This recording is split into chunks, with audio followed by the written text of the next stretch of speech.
اور آپ کو بتائیں گے بارڈر ملٹری پولیس میں تعینات ہونے والی شازیہ بی بی نے کہا ہے کہ ملٹری پولیس میں شامل ہونا بڑے اعزاز اور فخر کی بات ہے، جبکہ وزیر اعلیٰ پنجاب سردار عثمان بزدار نے ملٹری پولیس میں شمولیت پر شازیہ بی بی کو مبارکباد دی ہے۔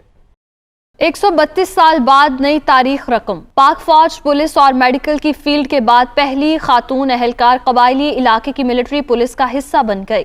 شازیہ بی بی نے بطور wireless operator border military police join کی۔ شازیہ کا کہنا ہے کہ ملٹری پولیس کا حصہ بننا اعزاز اور فخر کی بات ہے۔ میں فخر محسوس کرتی ہوں کہ بی ایم پی میں کے ریکارڈ میں پہلی خواتین میں بھرتی ہوئی ہوں۔ بارڈر ملٹری پولیس کمانڈنٹ محمد عمران رامے نے بھی شازیہ بی بی کی شمولیت کو خوشائند قرار دیا۔ شازیہ بی بی کو ہم نے بارڈر ملٹری پولیس میں جو بھی اپوائنٹ کیا ہے، یہ بارڈر ملٹری پولیس کی تاریخ کی پہلی خاتون ہے جو ڈی جی خان یا راجن پور میں اپوائنٹ ہوئی ہے اور فورس کا حصہ بنی۔ وزیر اعلیٰ پنجاب سردار عثمان بزدار نے اپنے ٹویٹر پیغام میں شازیہ بی بی کو بارڈر ملٹری پولیس کا حصہ بننے پر مبارکباد دی اور کہا کہ ثابت ہو گیا خواتین ہر میدان میں مقابلہ کر سکتی ہیں۔ شازیہ بی بی یقیناً بہت سی خواتین کے لیے ایک مثال ہیں۔ اگر خواتین کی حوصلہ افزائی کی جائے، انہیں اعلیٰ تعلیم دلوائی جائے تو یہ کسی سے کم نہیں اور مردوں کے شانہ بشانہ ملک و قوم کا نام روشن کرنے کی پوری اہلیت رکھتی ہیں۔